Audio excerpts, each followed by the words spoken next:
Here we are, outside the nursing home. There's my dad. I'm not allowed to go inside, obviously, because we're in lockdown now. So I'll speak to you guys in a bit.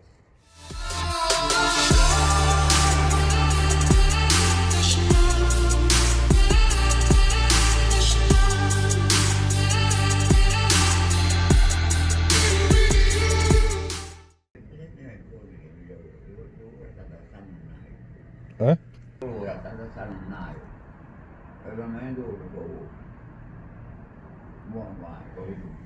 Oh, okay. So you miss home a little bit. Yeah, I know. What can you do? No, it's okay. The window's open a little bit. So now there's this rule. I have to wear this, and I can't come inside. Salvatore is okay. Ora, now inside Drogoindro ti insegna a parlare inglese. Ora. You have no choice, you have to speak English. Mr. Fiore, okay, it's also to get up now, try.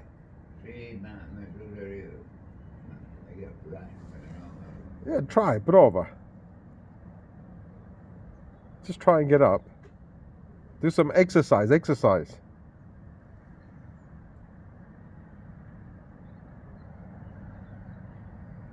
Try.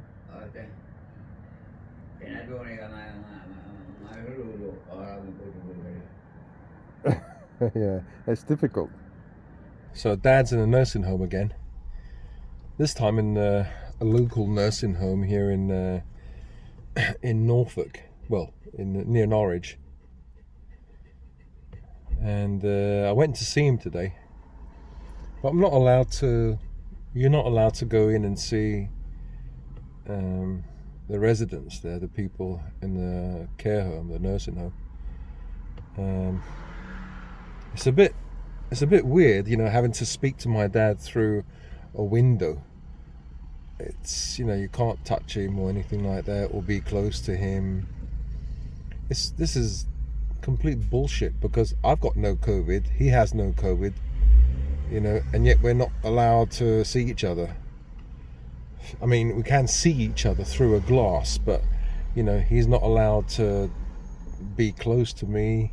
Well, I do believe that I believe that the disease exists. Some people say, "Oh, yeah, it doesn't exist."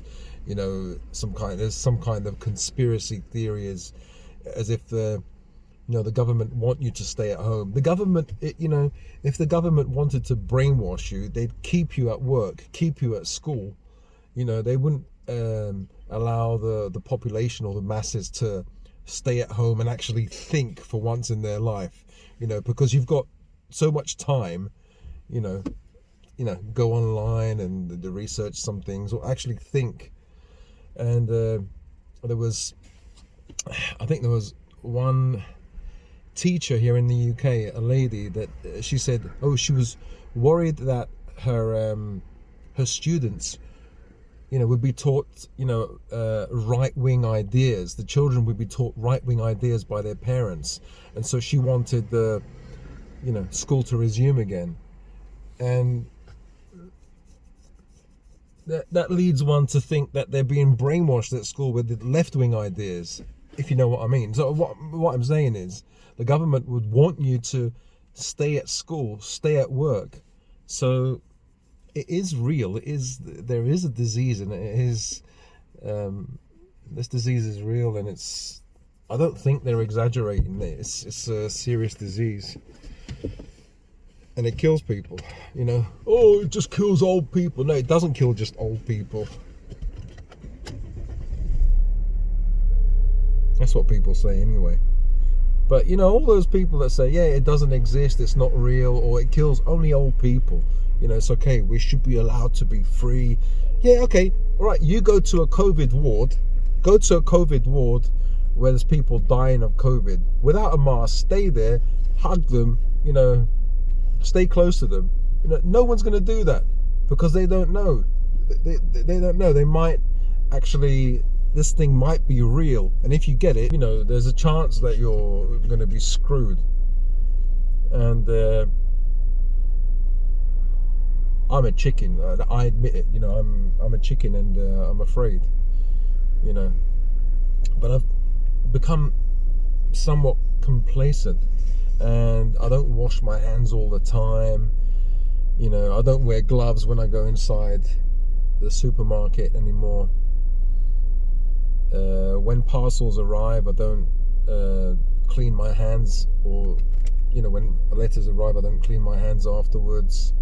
So I think people have become complacent because you can't just keep washing your hands every time you touch something. You can't keep, you know. Anyway, I think now you have to even wear masks outside. I don't know. My dad's in a care home because the carer, the Chinese carer, she was okay, but you know, she left us in the lurch, you know, because she said, oh, in 4 days time I'm leaving. She didn't give us no notice. I mean, 4 days is not notice. It's nothing. You know, if I was going to get rid of her, if I was going to give her the sack or whatever, if I needed her, didn't need her services anymore, I would be polite and I would say, okay, you know, if I was to give her notice, I wouldn't have given her 4 or 5 days or even a week. I would have given her at least a month to prepare herself, to find an airplane ticket, to tell her relatives that she's coming over, to find another job. You know, you have to give people time, you know. And you know, my dad is really difficult. You need 2 people to lift him up, and my wife's not going to do it. She's too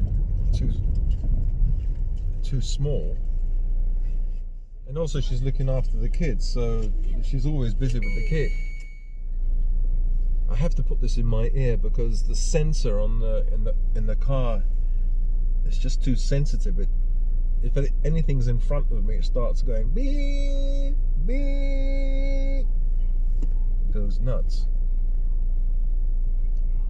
Yeah. Anyway, as I was saying, she left me in the lurch. You know, she only left me I think it was 5 days or 4.5 days, and she said she's leaving. And I thought, bloody hell, I mean, doesn't she understand that she has to give us some notice? Doesn't she understand that she has to give us at least a month, you know, for us to find another carer? It's really hard to find a carer. We looked, and we tried to get another carer from China, but no Chinese people want to come to the UK because they believe in China, the news says, you know, everything's okay. There's no lockdown. You have the odd person that might get, you know, might be infected, and most of them, they say they're people that come from outside of China, you know.